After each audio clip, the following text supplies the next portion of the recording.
Selamat pagi Indonesia. Anda menyaksikan seputar Bali terkini pukul 9 WITA bersama saya Agus Jagatraya. Arus balik ke Nusa Penida mengalami penurunan dibandingkan Hari Raya Galungan. Hal ini disebabkan kebanyakan masyarakat dari Nusa Penida melakukan arus balik ke Denpasar untuk memulai aktivitasnya dalam perkantoran.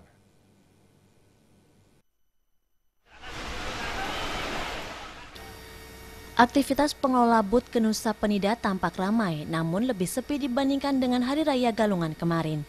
Hal ini disebabkan masyarakat dari Nusa Penida lebih banyak melakukan arus balik ke Denpasar untuk melakukan aktivitas perkantoran.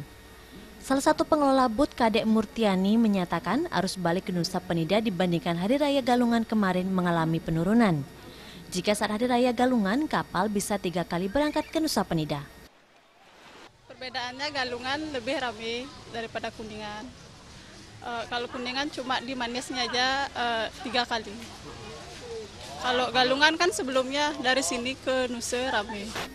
Salah seorang kru booth penyeberangan Ngurah menyatakan rata-rata penumpang booth adalah orang lokal. Wisatawan mancanegara yang menyewa booth hanya beberapa wisatawan dari Cina. Jelas jauh-jauh beda gitu loh. Kalau Galungan lebih rame daripada Kuningan harus baliknya. Nah, terus yang satu ada yang pertama jam 7 juga ada, jam setengah 8 ada, jam 8 ada, jam 9, setengah 9 ada, 9 juga ada gitu loh.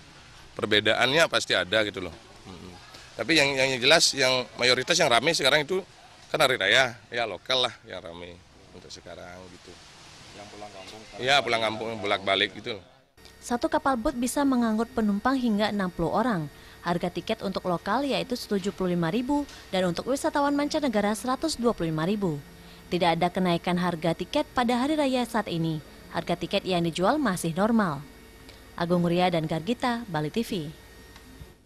Pemirsa, demikian seputar Bali terkini kali ini. Nantikan informasi menarik kami lainnya dalam seputar Bali terkini 1 jam mendatang. Salam Indonesia.